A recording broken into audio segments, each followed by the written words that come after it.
오늘은 기존에 알려져 있던 오이디푸스 신화의 이야기, 그다음에 그것을 소포클레스가 각색해서 발표할 때 내용이 얼만큼 달라졌는지, 그리고 안티고네의 주제와 아이스킬로스의 오레스테이아의 주제가 어떻게 유사한지까지 한번 살펴보겠습니다.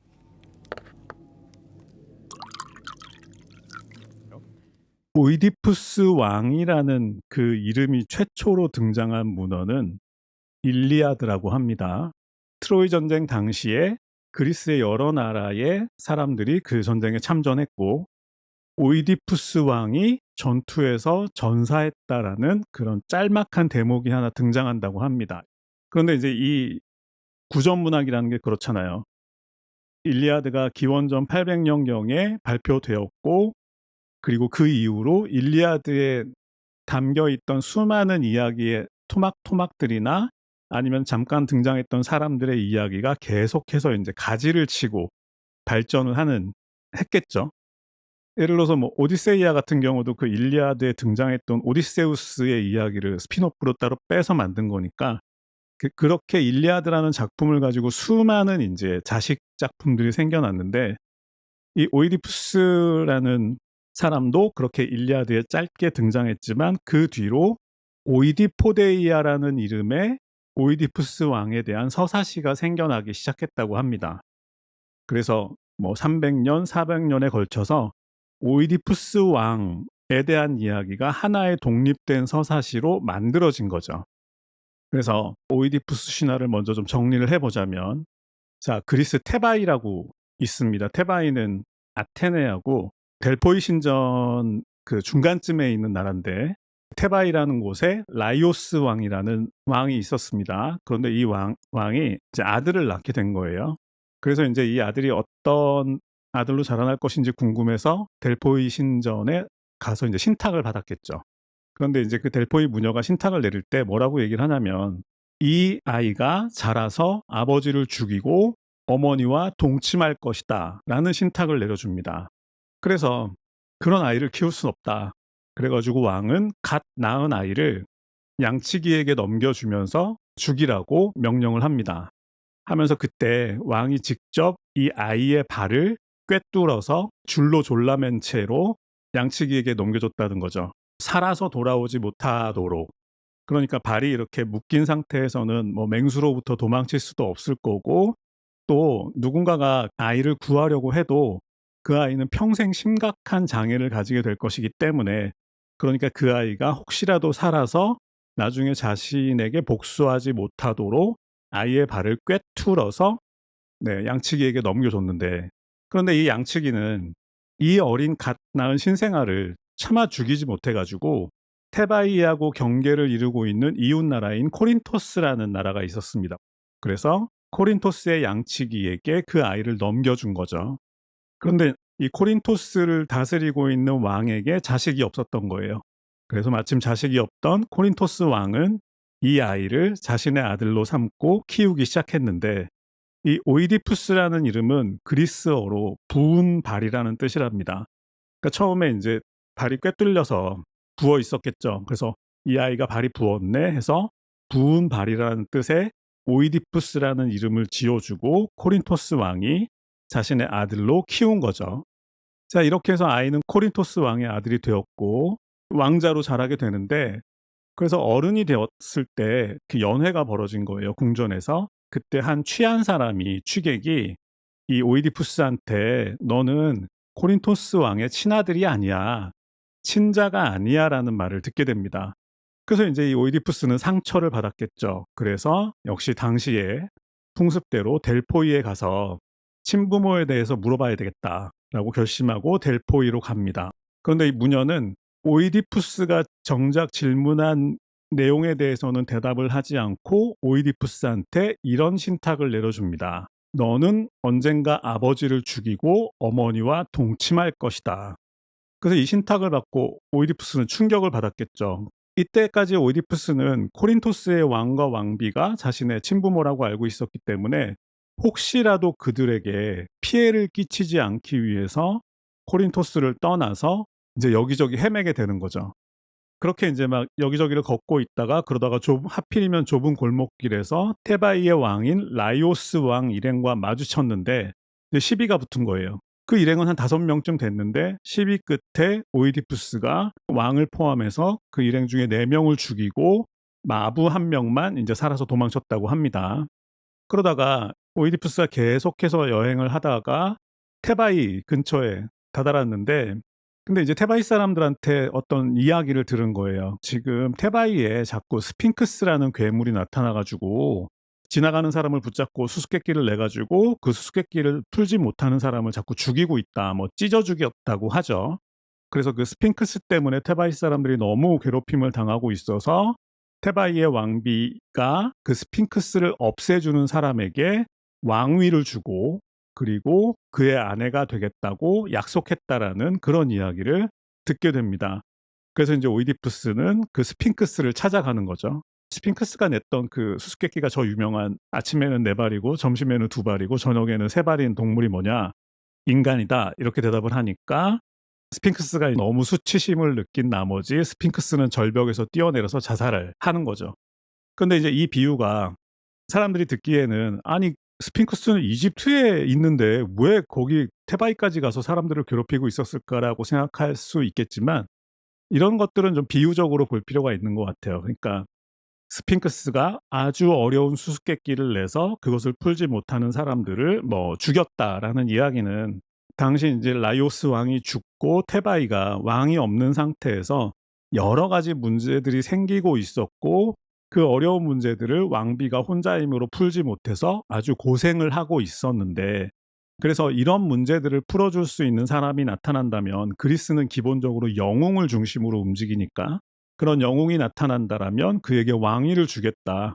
아마 이렇게 선언을 한 것을 스핑크스의 비유로 이야기를 만들어낸 게 아닌가 싶어요. 그러니까 결국은 이제 오이디푸스는 테바이의 왕이 되었고 왕비이자 자신의 친어머니와 결혼을 했습니다. 그 사이에서 아들 둘과 딸 둘을 낳았는데 맏딸 이름이 안티고네죠. 그러니까 결국은 이제 오이디푸스가 모르는 사이에 그 델포이의 예언은 다 이루어진 거죠.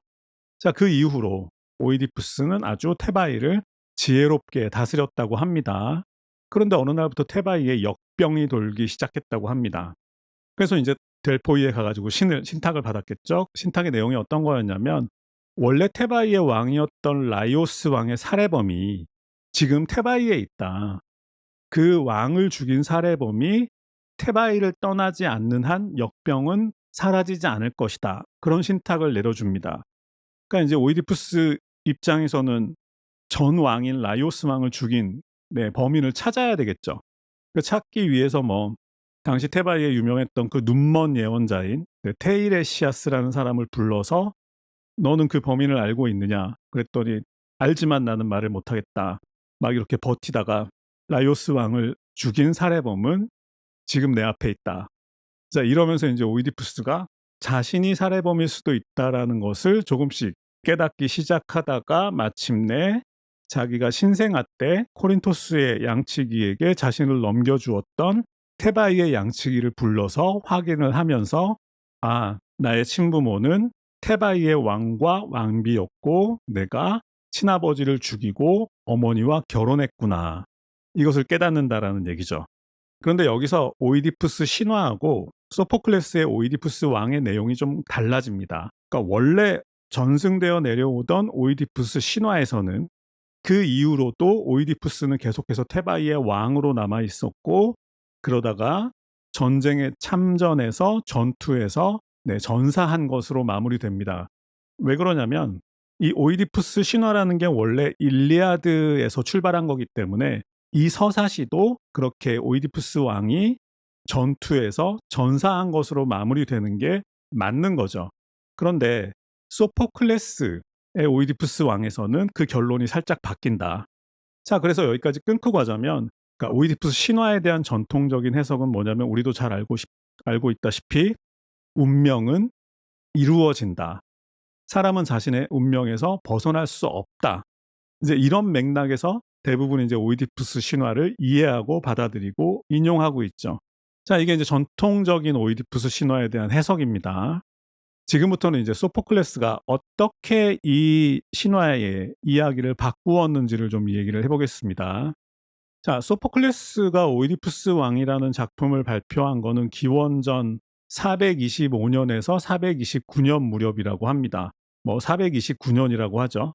소포클레스의 오이디푸스 왕에서는 줄거리가 이렇게 되죠. 처음에 역병부터 시작합니다. 시간 순서대로 보여주지 않고 오이디푸스 왕이 테바이를 잘 통치하고 있는 상태에서 테바이의 역병이 돌아요. 그래서 이제 델포이의 신탁을 물어봤더니 라이오스 왕을 죽인 살인범이 테바이에 남아있는 한 역병이 멈추지 않을 것이다. 여기서 중요한 건 역병입니다. 역병이 먼저 나왔다는 거. 그래서 이제 나머지 과정을 거치죠. 눈먼 예언자를 불러서 자신이 바로 범인이라는 걸 깨닫고 그것을 깨달은 순간 아내이자 어머니는 집 안으로 들어가서 자살을 하고 그 얘기를 듣고 오이디푸스 왕은 브로치로 자신의 두 눈을 찔러버리죠. 자신의 두 눈을 찌르는 걸로 소포클레스가 결론을 바꾼 거죠. 지금까지 제가 말씀드렸던 오이디푸스에 대한 어떤 이미지를 생각해 보시면 아주 힘셌고 싸움도 잘했고 정말 똑똑해서 스핑크스의 수수께끼를 풀 수 있을 정도로 그렇게 현명한 사람이었는데, 그런데 마지막에 자기 두 눈을 찔렀다라는 얘기는 그러니까 자신이 그렇게 똑똑한 사람이라고 생각했지만 하지만 자기가 죽인 사람이 자기의 친아버지이고 자기가 결혼한 여자가 자신의 친어머니라는 것도 몰랐다라는 거죠. 나는 세상을 정말 제대로 보고 있다라고 생각을 했지만 사실은 나의 친부모도 알아보지 못했다. 이걸 이제 우리나라에서는 하나는 알고 둘은 몰랐다라는 걸 깨닫고 자신의 두 눈을 찔러버린 거죠. 내가 제대로 보지 못했구나. 자, 소포클레스가 왜 기존에 널리 알려져 있었던 오이디푸스 신화를 다시 각색해서 발표했는지 지금부터 그 시대적 배경에 대해서 좀 알아보겠습니다. 제가 소포클레스의 오이디푸스 왕이 발표된 해가 기원전 429년이라고 말씀드렸는데 그게 중요한 이유는 조금 더 거슬러 올라가야 됩니다. 자, 우리가 잘 알고 있는 페르시아가 아테네를 침공했던 시기가 기원전 480년입니다.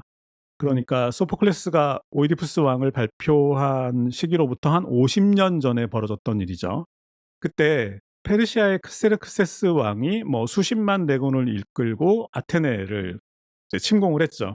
페르시아의 수십만 군대랑 맞서서 싸울 그런 감당이 안 되는 숫자인 거잖아요. 그래가지고 아테네 사람들이 머리를 썼어요.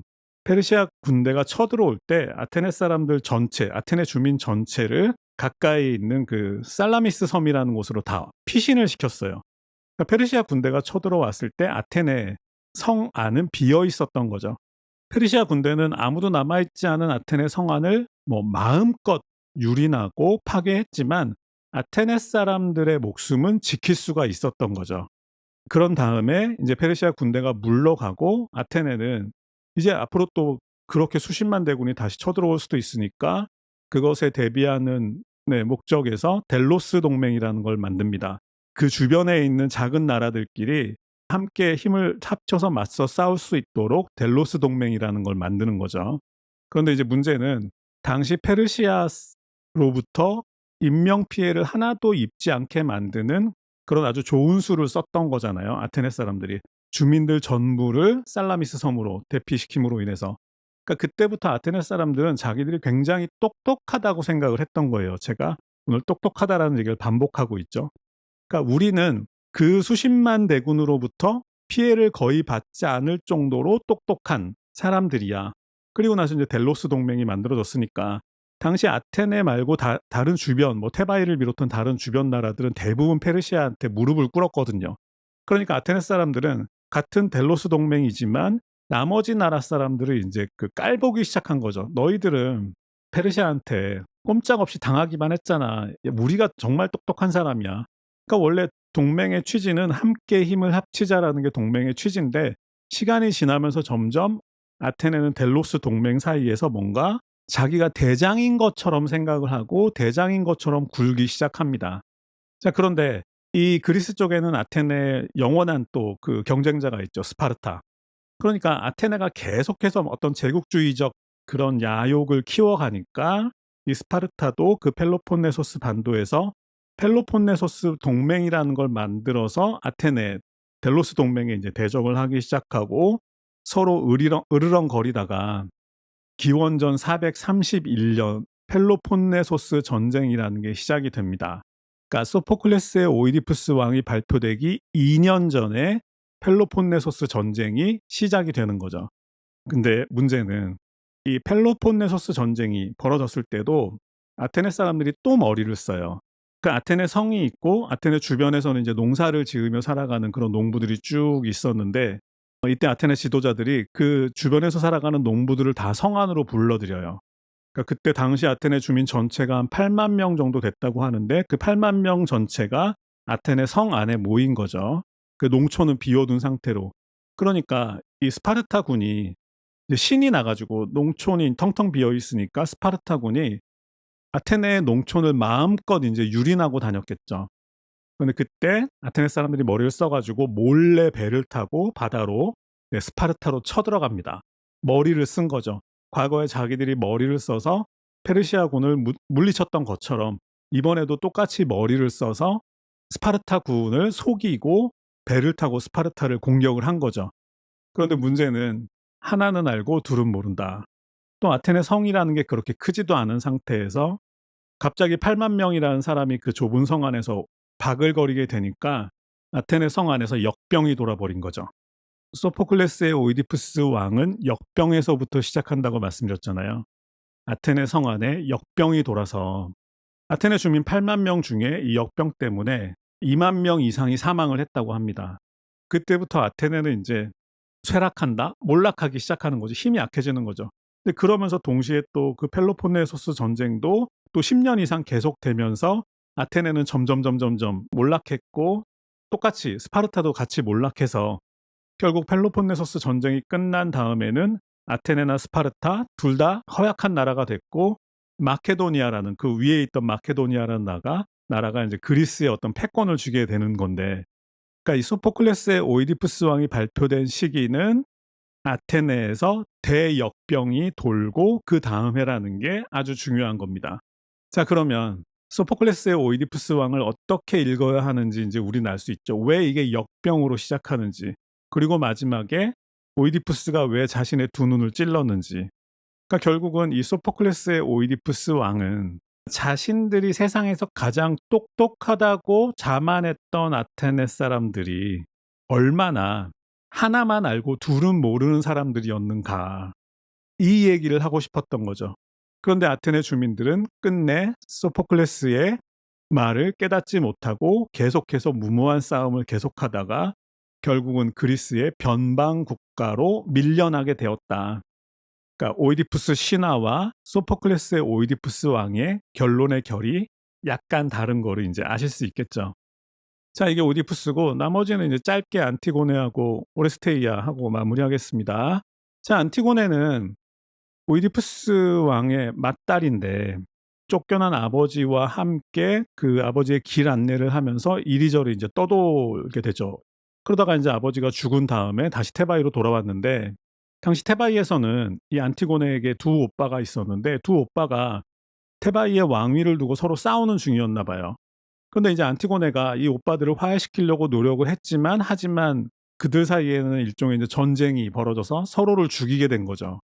그 결국은 왕위는 오이디푸스 왕에도 잠깐 등장하는 안티고네의 그 외삼촌인 크레온이라는 사람한테 돌아가는데 근데 이제 크레온이 왕이 된 다음에 그 두 오빠 중에 그 원래 약속을 지키려고 했던 오빠의 시신은 거두어서 성대하게 장례를 치러주고 그다음에 그 약속을 배신하고 다른 나라의 군대를 끌어들였던 다른 오빠, 배신자 오빠는 짐승의 밥이 되도록 들판에 그냥 방치하라는 명령을 내립니다. 그러면서 그의 시신을 뭐 묻어주는 자는 사형에 처하겠다.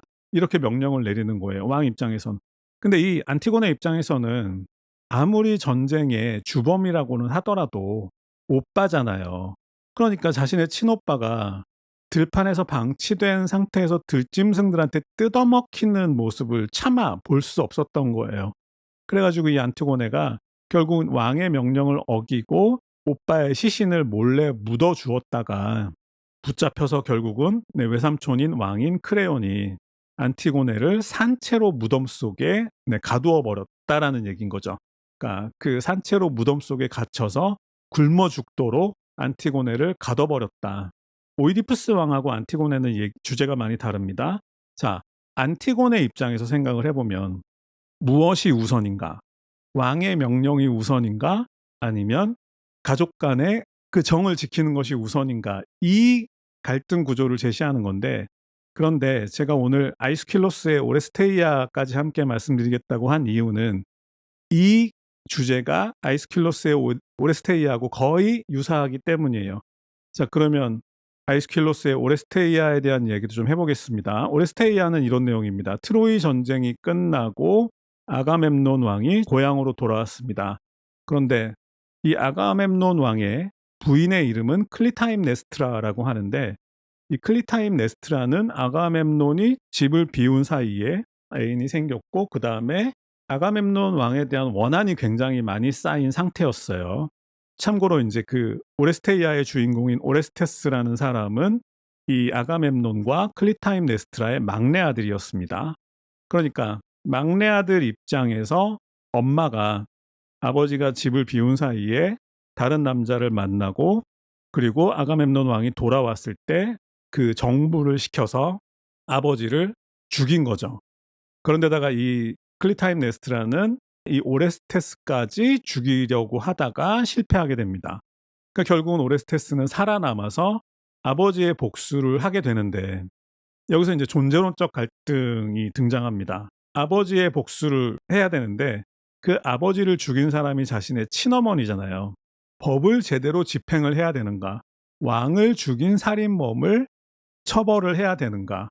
아니면 자신을 낳아준 친어머니를 용서해야 되는가? 하는 이 두 가지 사이에서 존재론적 갈등을 겪게 되는 겁니다. 아까 안티고네도 마찬가지였죠. 삼촌인 왕의 말을 들을 것인가? 아니면 친오빠의 시신을 묻어줄 것인가? 이 사이에서 갈등하는 건데, 그러니까 결국은 법이 우선인가? 아니면 인간이라면 마땅히 해야 할 일이 우선인가 사이에서 갈등하는 이야기라는 거죠. 안티고네나 오레스테이아는 어떤 메시지가 있는 거냐면, 그러니까 고대 그리스에서는 원래 혈족에 대한 복수는 의무였다고 합니다. 그런데 점점 사회가 발전을 하면서 사회적 질서 같은 것들이 계속 생겼을 거잖아요. 이 사회적 질서들은 개인 간의 어떤 복수 행위를 금지하는 방향으로 발전을 했겠죠. 그런데 오레스테이아에서 델포이 신탁이 왕의 살인자를 죽여라 라고 얘기를 한 것은 법이 우선이다라고 선언한 것이나 마찬가지다.